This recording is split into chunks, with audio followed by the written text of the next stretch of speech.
What if a single kiss could shatter the destiny of a nation? A moment so laden with peril that its echo still haunts the pages of the Bible.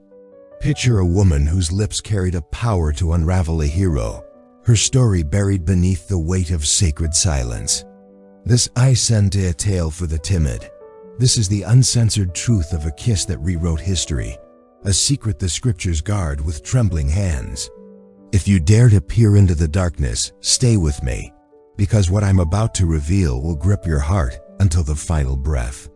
Close your eyes and let me draw you into a world of ancient dust and divine whispers, where the air hums with the scent of olive groves and the distant clang of swords. This is the story of a woman whose name slips through the cracks of time, a figure whose act of intimacy became a pivot point in the biblical saga, a moment of passion that would ignite a fire no one could foresee. It begins in the rugged hills where the Philistines and Israelites clashed, a land scarred by war and shadowed by faith, where she lived among her people, her presence a quiet storm. I can see her now, standing by a loom, her fingers deftly weaving threads as fine as her schemes, her dark eyes catching the light of a man named Samson, a judge of Israel whose strength was a gift from God. He was a colossus, his muscles carved by divine hands, yet his heart was a vulnerability she sensed the moment their gazes locked. Their love was a forbidden dance, played out in the dim glow of her home, where the air grew thick with the musk of her perfume and the unspoken tension of her intent. Samson fell into her arms, his visits a ritual of desire, each embrace drawing him deeper into a trap he couldn't see while she knew the power she held her smile, a mask for the plot brewing in her soul.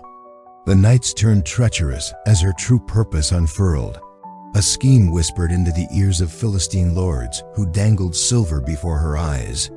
I can feel the cold weight of those coins in her hands, the clink of metal against her skin as she wrestled with the choice between love and betrayal.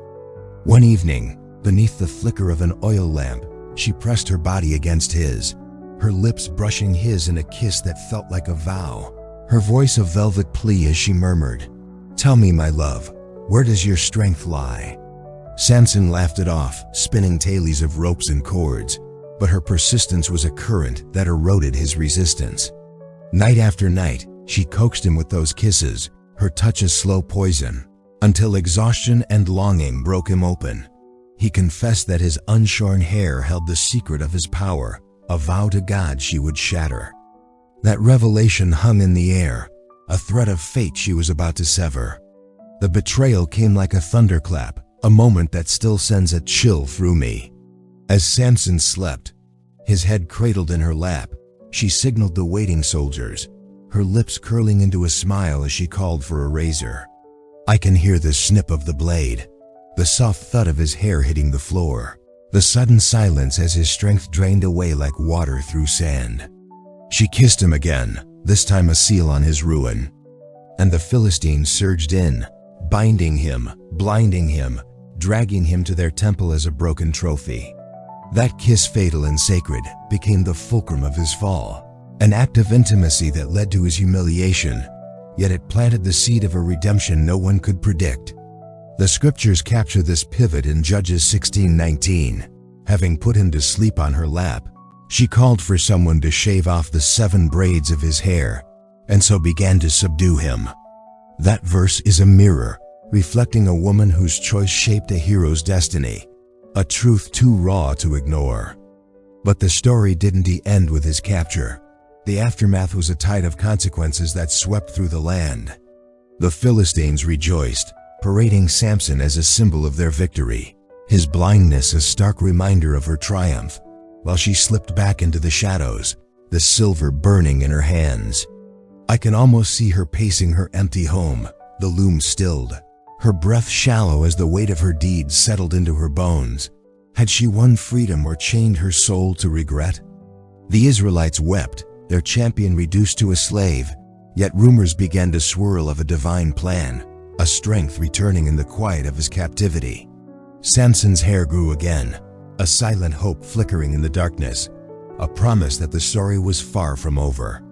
Then came the unexpected turn of festival in the Philistine temple, a raucous celebration of their god Dagon, where Samson was brought forth to mock. I can feel the heat of the torches, the roar of the mob, the scent of incense thick with pride.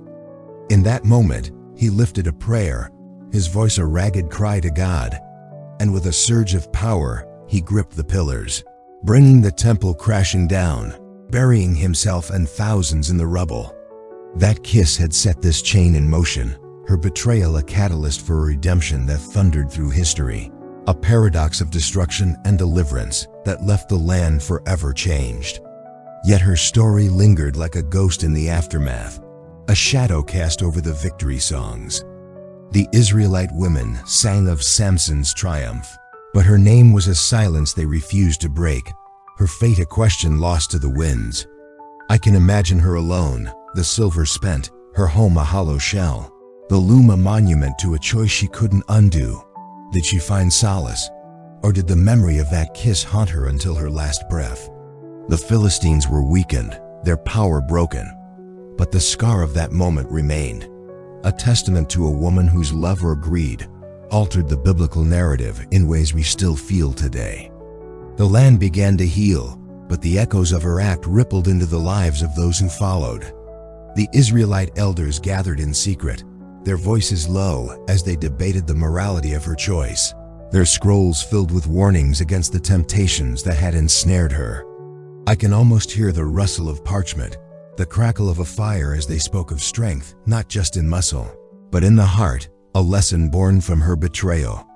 The people learned to guard their loyalties, their songs now laced with caution, a reminder that even love could be a battlefield. Years later, a young prophetess named Miriam emerged, her visions haunted by Delilah's face, her dreams filled with the sound of that fatal kiss.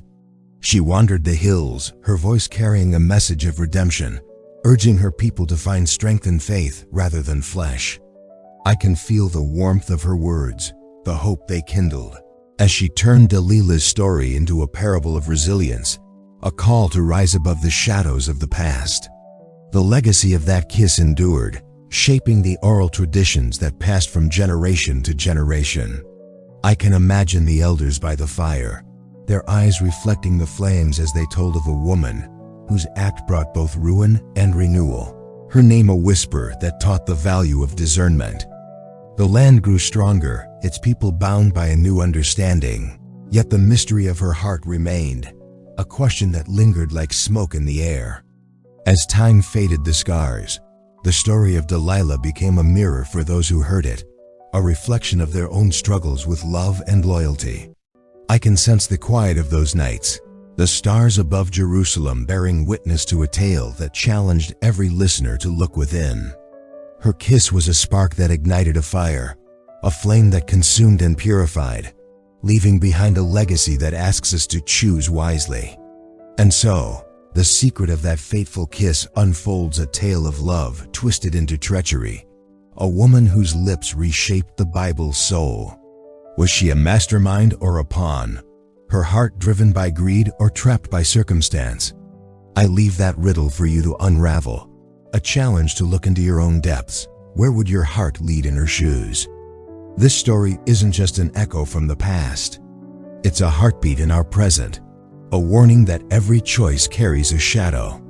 That moment, sacred and deadly, forged a legacy that reaches us now. Do you believe this truly happened? Have you ever faced a choice that tested your soul? If this touched you, it's because this video was meant to find you. If you feel moved, perhaps consider leaving a like to support our journey. And if you're willing to explore more, a subscription might be something to think about, but only if it feels right for you.